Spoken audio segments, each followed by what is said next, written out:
The jungles of Guadalcanal were unforgiving. Every step was measured against the threat of disease, enemy patrols, and the oppressive heat that seemed to sap strength from muscle and mind alike. Sergeant Edward Ed Ray, a sharpshooter in the U.S. Army, had been in the Pacific Theater for 6 months, honing a skill that was as much psychological as physical.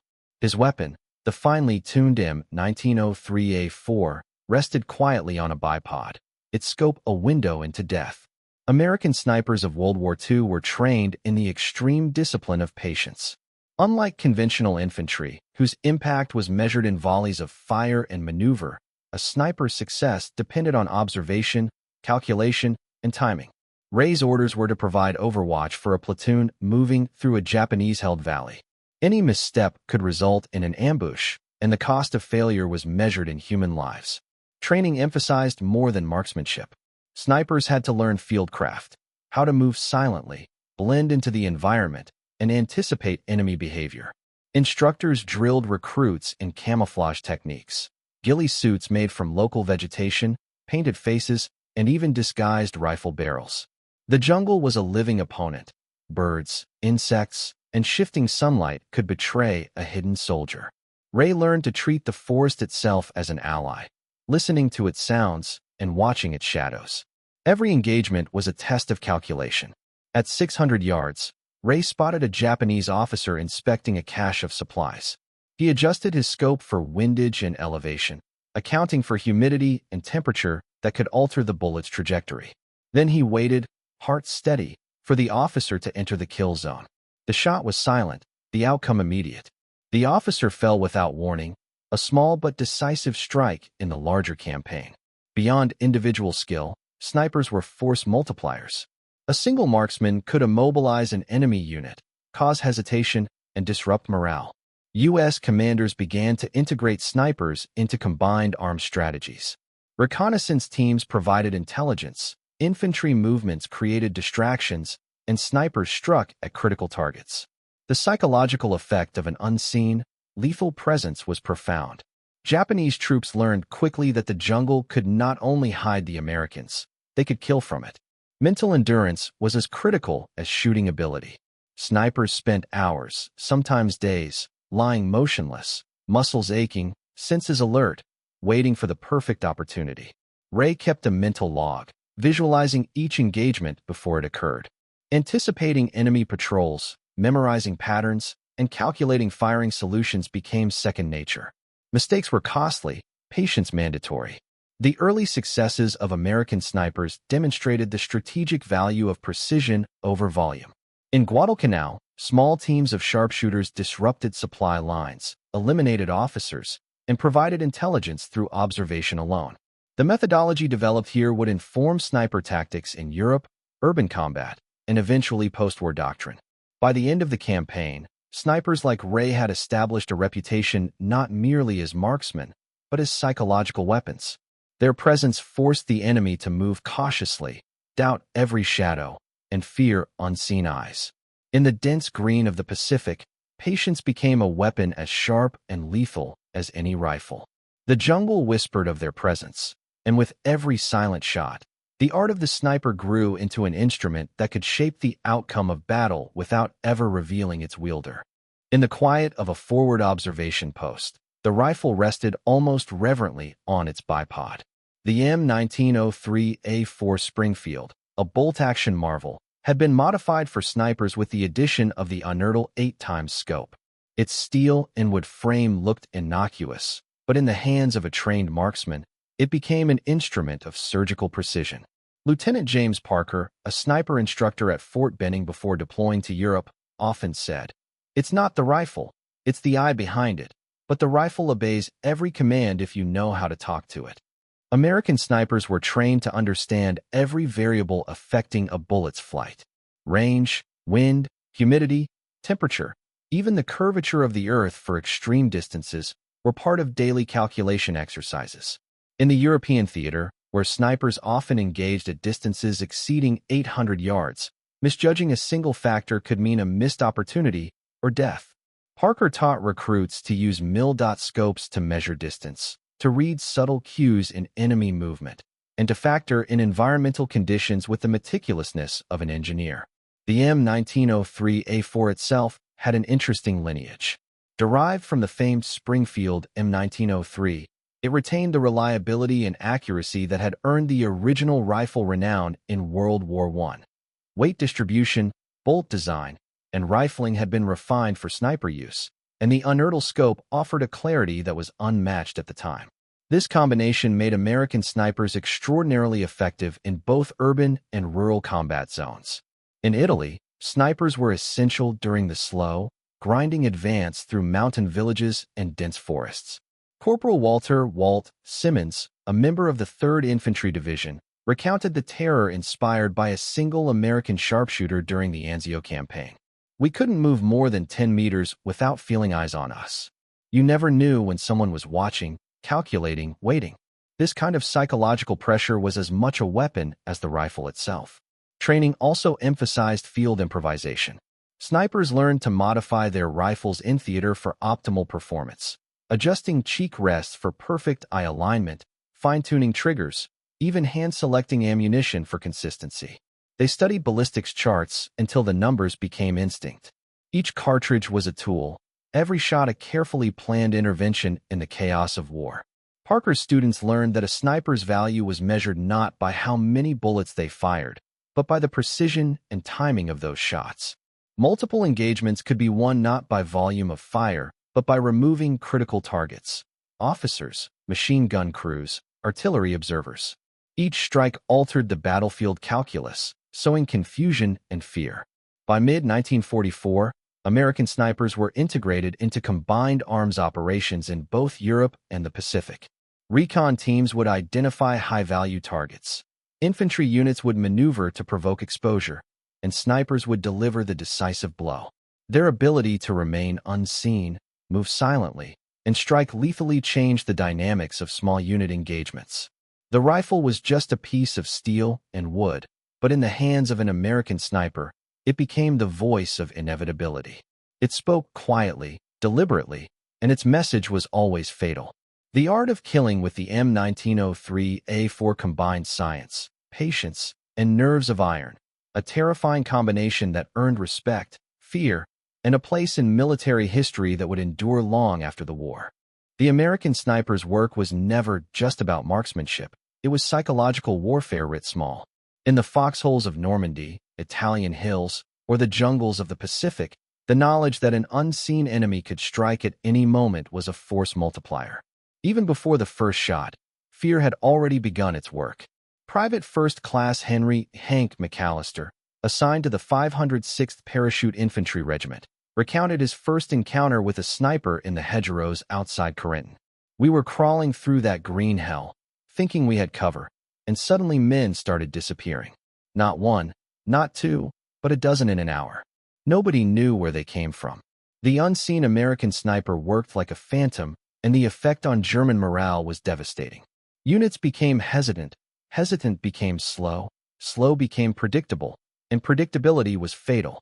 Snipers were trained in patience and observation. They could spend hours hidden in a single location, learning patrol patterns, identifying key enemy figures, and calculating the optimal time for engagement. They were instructed to think several steps ahead, considering not only the target but the ripple effects of a single, precise shot. In many cases, removing a single officer could disrupt entire platoons, leaving them vulnerable to frontal assaults or artillery strikes. The training at Fort Benning and other sniper schools included psychological conditioning as much as physical preparation. Recruits practiced remaining motionless under extreme stress, maintaining focus while being fired upon, and simulating fear responses. Instructors emphasized the importance of blending into the environment completely, using natural camouflage, controlling breathing, and minimizing the faintest sounds. Each trainee learned that the mind of the enemy was the true battlefield, and every heartbeat of fear generated was a victory even before a shot was fired. Snipers were also integrated into intelligence operations.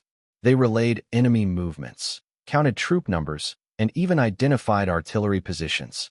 A skilled sniper was a battlefield calculator, a human algorithm converting observation into strategic advantage. This dual role, assassin and observer, magnified the impact of a single soldier. In the Pacific, the dense jungles and sprawling islands demanded creativity. Unlike Europe, where line-of-sight engagements were longer, snipers in places like Bougainville or New Guinea had to work with extreme concealment. Corporal William Bill Thompson developed a method using minimal movement and natural shadows, often firing from unexpected angles. He once described it as painting with bullets, each stroke calculated to leave the enemy uncertain of their own reality. The psychological impact extended beyond immediate tactical engagements. Enemy soldiers began speaking in hushed tones about the ghost rifles of the Americans. Units moved differently, patrols became overly cautious, and entire sectors slowed, waiting for invisible death to strike. A single well-trained sniper could alter the operational tempo of an entire division. American snipers combined patience, observation, and lethality with a profound understanding of human psychology. Their work demonstrated that killing from a distance was not merely a tactical choice, but a weaponized philosophy. It transformed ordinary soldiers into figures of terror and reshaped how battles were fought, proving that sometimes the mind was the most deadly battlefield of all. American snipers of World War II were only as effective as the weapons they wielded. The story of their dominance begins with the meticulous selection, adaptation, and maintenance of rifles that could deliver death with unerring accuracy over hundreds of yards.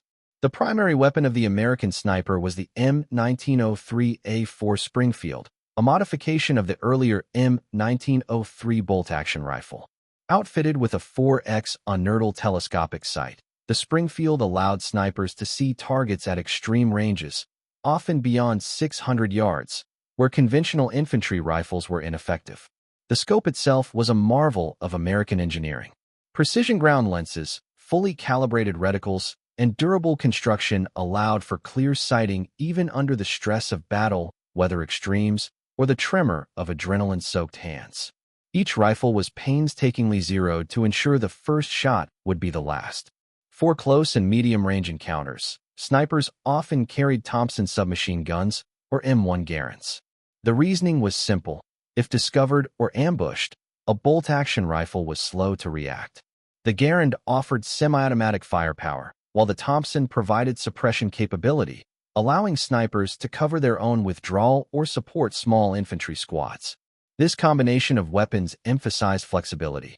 The sniper was not only a solitary killer, but also a tactical asset capable of altering the dynamics of a firefight. A crucial but often overlooked tool was ammunition. American snipers relied on match-grade .30-06 rounds, carefully selected and tested for consistency. Each bullet's weight, powder load, and primer ignition were scrutinized to minimize variation. One of the greatest killers in sniper warfare was unpredictability, but the Americans worked to eliminate all uncertainty in their own arsenal. A sniper needed absolute trust in their rifle and ammunition.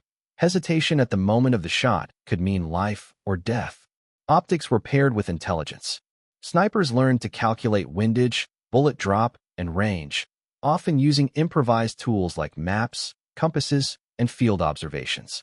Training emphasized not only the mechanics of shooting, but also the mathematics of precision.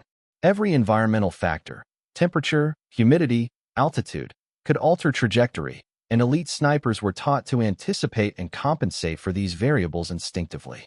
Maintenance was another discipline. Sniper rifles were field-stripped, cleaned, and reassembled daily. Even a minor obstruction in the barrel could deflect a bullet and compromise a mission. Sergeant John H. Frost, who trained hundreds of snipers, recalled, "The rifle was an extension of your own body. Treat it poorly, and it would betray you. Treat it with respect, and it would do miraculous things." This reverence for the weapon combined with rigorous mechanical understanding created an intimate bond between soldier and rifle rarely seen in other branches. The development of specialized sniper gear extended to camouflage and concealment equipment. From face paint to ghillie suits, snipers blended with their surroundings in unprecedented ways. These adaptations made the rifle more than a tool. It became part of a living illusion. The enemy often had no idea how many Americans were hidden in the hedgerows of France, the forests of Belgium, or the rocky islands of the Pacific, waiting, calculating, ready to strike. American snipers were not just marksmen, they were precision engineers in combat. Their weapons, carefully chosen, maintained, and mastered, were the foundation of their effectiveness. Each rifle, each round, and each scope became an instrument of fear. In the hands of the trained sniper, ordinary metal and would transformed into an extension of strategy, patience, and lethal ingenuity. In the world of American snipers during World War II, visibility was the enemy. While firepower and precision were critical, survival often depended on the ability to disappear into the environment, becoming a ghost among the trees, hedgerows, and rubble-strewn cities of Europe or the jungles of the Pacific. Camouflage was not merely decoration. It was strategy, science, and psychology combined. Snipers were trained to blend seamlessly with their surroundings using a combination of natural materials and specially designed equipment. The most iconic tool was the ghillie suit, originally inspired by Scottish gamekeepers. These suits, made from burlap, jute, and burlap strips, were painstakingly attached to a soldier's uniform to break up the outline of the human body. Over time, snipers would add foliage from their immediate environment, twigs, grass, and leaves, ensuring that even high-powered binoculars could miss their presence. The suit was heavy and cumbersome, sometimes weighing over 20 pounds, but the concealment it provided was unmatched. Beyond clothing, American snipers employed face paint in intricate patterns of greens, browns, and blacks, applied in alternating stripes to counteract shadows and sunlight. Even hands and exposed skin were camouflaged, and reflective surfaces, such as watches or weapon metal, were wrapped or dulled. Sergeant Carlos Hathcock, one of the most legendary American snipers in Vietnam, whose techniques were built on World War II foundations, emphasized, "A sniper isn't just shooting the enemy, he's disappearing from them. If they see you, you are already dead." Fieldcraft extended to positioning and movement. Snipers learned to exploit terrain contours, such as depressions, ridges, and embankments, to remain undetectable. They practiced slow, deliberate movements, sometimes advancing only a few inches per hour, to avoid detection. In forested areas, snapping twigs or brushing against foliage could compromise a position, so training emphasized silence and patience as much as marksmanship. Observation posts were carefully selected, often overlooked by conventional infantry. In urban environments, snipers would occupy rooflines or shattered buildings, using rubble for cover. In forests or open fields, they dug shallow hides, sometimes referred to as sniper pits, which allowed them to stay low while maintaining sight lines. These positions often required days of patience, observing enemy movements before making a decisive strike. American snipers also relied on natural patterns of light and shadow. They understood how the sun's angle could reveal silhouettes, how smoke or dust could create optical illusions, and how weather changes affected visibility. Fog, rain, and snow could be allies or enemies, altering the effectiveness of concealment. Elite snipers could adapt instantly, modifying clothing, foliage, or even the position of their rifle to remain undetected under changing conditions. Psychological camouflage was equally critical. Snipers often had to remain immobile for hours, sometimes in freezing or sweltering conditions, knowing that the slightest twitch could betray their position. The ability to mentally disappear, to think like the environment itself, was cultivated through intensive training and real-world experience. Soldiers were drilled in observation, patience, and anticipation, turning concealment into a weapon as lethal as the rifle they carried. In the end, the combination of clothing, natural materials, positioning, and patience made American snipers true phantoms of the battlefield. Where ordinary soldiers advanced cautiously, snipers moved invisibly, striking with precision and disappearing before the enemy could react. This mastery of camouflage ensured that the first awareness an enemy unit often had of a sniper's presence was the sound of a single, deadly shot, and by then, it was already too late. The instant a sniper's shot cracked through the air, the battlefield shifted. What had been a vague unease, soldiers whispering about ghost rifles, became a focused hunt. Counter-sniper work was a grim, technical, and often improvised art.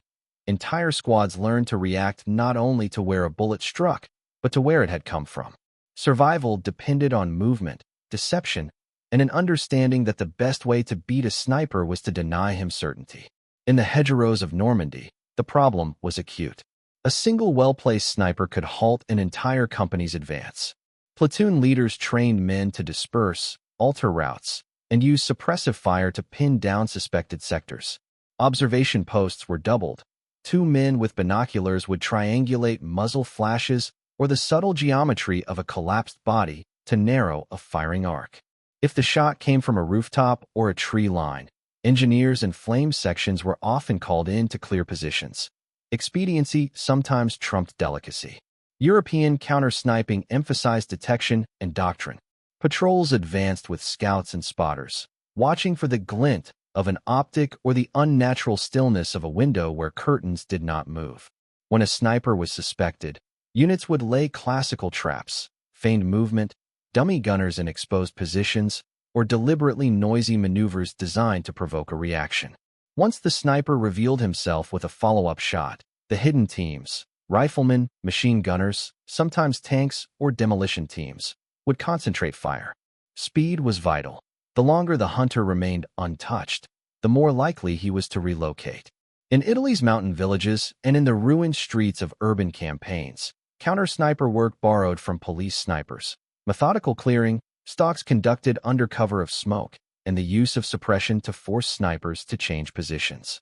Roof lines were combed by assault teams with ropes and ladders, and artillery was sometimes tasked with flushing suspected strongpoints. The Americans learned to use their own snipers defensively, placing marksmen on flanking positions to catch enemy sharpshooters in the act. The Pacific posed a different problem. Jungle concealment made visual detection nearly impossible. Counter-sniper measures relied heavily on pattern analysis and local intelligence. Patrol routes were varied, local scouts were recruited when available, and units adapted small-unit tactics, moving only in short bounds, employing 360-degree security, and avoiding predictable routines. When positions were suspected, smoke, grenades, or flamethrowers were used to deny cover and force a sniper into the open. In tight island campaigns, the line between counter-sniper work and small-unit clearing operations often vanished. Technology and improvisation both played roles. Tracer rounds, used carefully, could reveal a shooter's arc. Sound discipline was drilled to make locating the first shot possible. 2-man observation teams recorded exact times and bearings to approximate ranges. Medical improvements also affected tactics. The knowledge that even grievous wounds could be treated increased the willingness to attempt risky counter-sniper assaults. Perhaps the most important survival lesson was simple: assume you are being watched. Snipers adapted by moving after firing, shoot and scoot, using multiple firing positions and never lingering in predictable overwatch points. Good concealment, redundant escape routes, and the skill to read human behavior kept many alive. Conversely, poor discipline, predictable patterns, and failure to respect concealment turned soldiers into easy prey. In the grim chess game between killer and counter-killer, the side that fused speed, deception, and discipline won. Each bullet changed not only the body it struck, but the rules of engagement around it, forcing patrols to crawl slower, commanders to change their plans, and entire units to fight with an awareness that unseen eyes could end a life with a single, precise decision. The Pacific jungles were a sniper's nightmare and paradise all at once. Thick foliage, undulating terrain, and relentless humidity created conditions where survival was a challenge before a single shot was fired. For American snipers, the environment demanded more than marksmanship. It required patience, ingenuity, and a near-superhuman ability to blend into surroundings that changed with every monsoon downpour. From New Guinea to the Philippines, the jungles hid both predator and prey. Japanese snipers were exceptionally skilled in camouflage, often emerging only briefly to fire and disappear, leaving little trace. The Americans quickly realized that conventional European tactics, relying on linear fields of fire and observation posts, were insufficient. Jungle warfare required mobility and small, autonomous units. Snipers became scouts, recon specialists, and psychological weapons, terrorizing enemy soldiers who never knew where the next shot might come from. The 6th Ranger Battalion, deployed in the Philippines, incorporated snipers into every patrol. Teams of 2 or 3 men would move ahead of main formations, advancing cautiously along trails, creek beds, and bamboo thickets. Every sound, birdsong, breaking twigs, even the subtle vibration of leaves, was analyzed. When an enemy sniper revealed himself, it was often through the faintest tell, a flash of sunlight off a scope, the slight misalignment of leaves, or the sound of a spent cartridge hitting the ground. American snipers relied heavily on modified Springfield rifles and the M1903A4 sniper variant, fitted with 4x scopes and heavy barrel profiles to maintain accuracy in extreme humidity. Ammunition had to be carefully maintained. The combination of tropical moisture and salt air could ruin a perfectly sighted rifle in hours. Men learned to wrap scopes, grease mechanisms, and protect optics with local vegetation, adapting industrial weapons to the chaos of nature. In many accounts, soldiers described resighting rifles multiple times per day as heat, rain, and humidity shifted bullet trajectories. Camouflage in the jungle became an art form. Snipers painted faces and hands, attached mud and foliage to helmets and uniforms, and learned to anticipate how the eye moves through dense brush. Movement was measured in inches. A soldier crawling 10 yards could take an hour. Positions were carefully chosen not just for field of fire, but for concealment from aerial reconnaissance and observation by enemy patrols. Improvised hides were constructed from fallen trees, ferns, or bamboo, often elevated slightly to avoid ground moisture and biting insects. Psychological warfare played an enormous role. Japanese troops often carried news of sniper attacks back to comrades, feeding rumors of ghost shooters that could kill without being seen. Units altered their movement patterns, delaying attacks or spreading out, which slowed advances and increased vulnerability to other forms of assault. Snipers were not only tacticians, they were morale weapons. The anticipation of a hidden threat could be more debilitating than the bullets themselves. Communication between snipers and commanders evolved. Small signal mirrors, hand gestures, and prearranged sounds allowed teams to relay information about enemy positions, booby traps, and ambush routes without revealing their location. This decentralized system made snipers extremely effective as both intelligence gatherers and precision killers. Even within the tight confines of the Pacific jungles, the principle that had guided American snipers in Europe remained true. Patience, preparation, and firepower combined with terrain mastery created a force disproportionate to its size. One well-positioned sniper could halt an entire platoon, disrupt enemy supply lines, and force tactical reconsideration at the battalion level.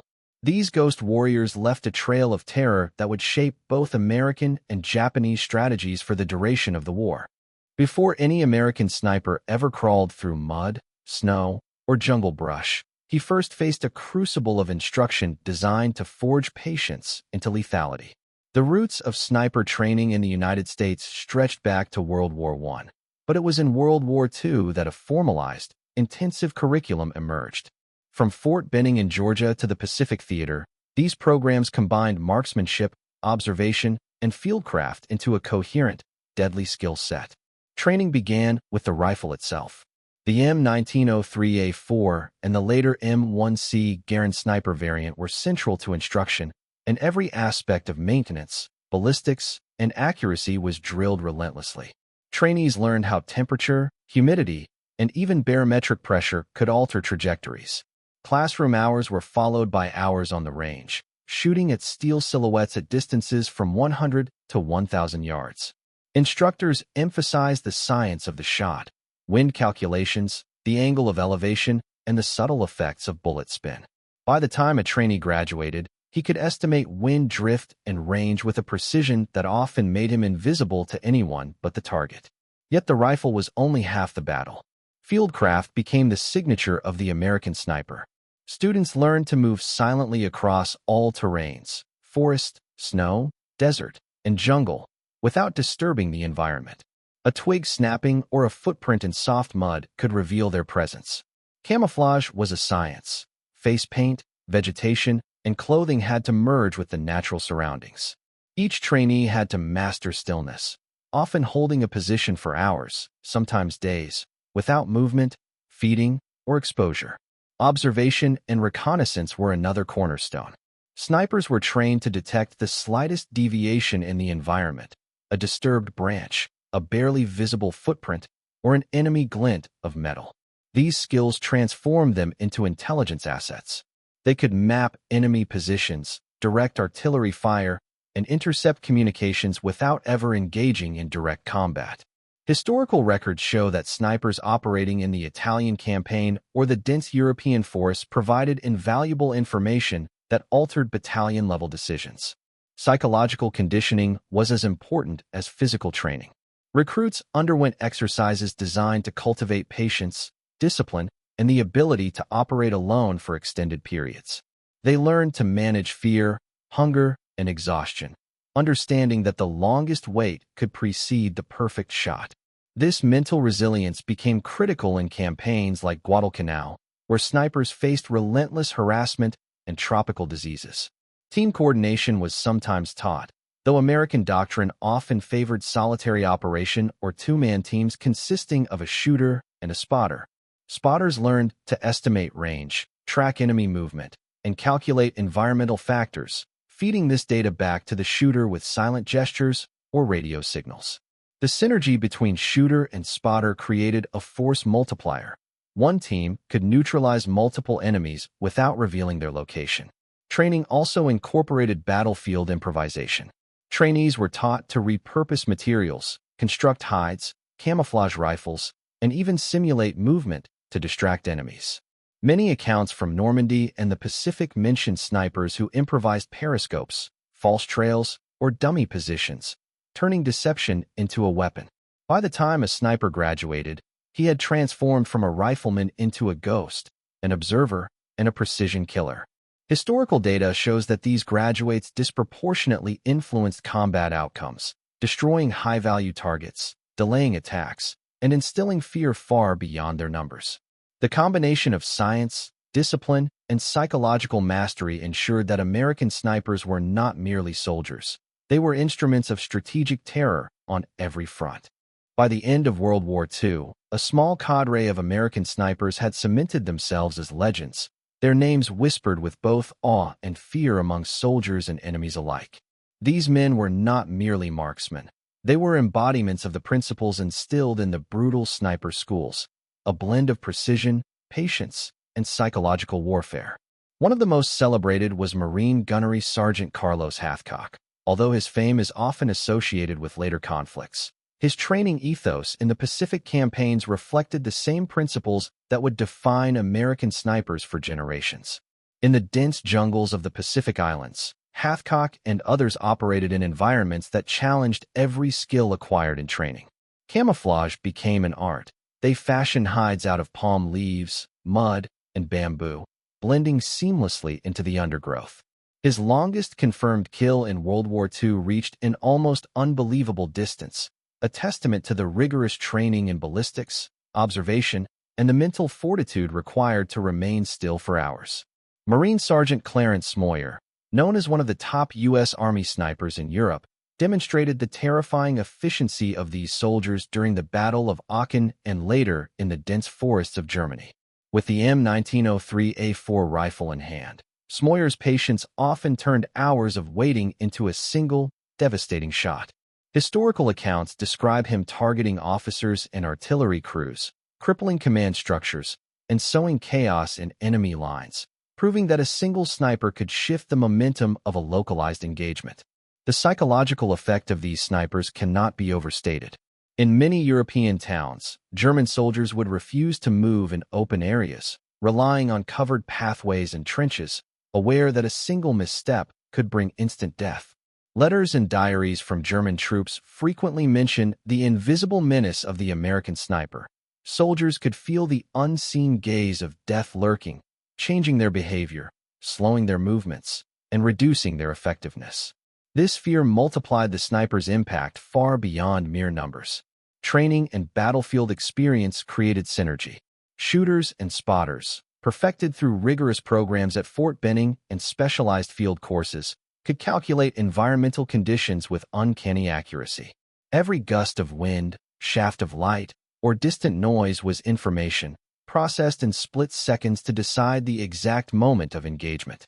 These men became analysts, strategists, and hunters all at once, applying a scientific approach to a craft that might seem purely instinctual. Sniper kills in World War II were not always about high numbers. Often, their greatest victories were strategic. They removed key enemy officers, disrupted artillery crews, and provided real-time intelligence under extreme conditions. Each success further validated the painstaking methods developed over months of training and battlefield adaptation.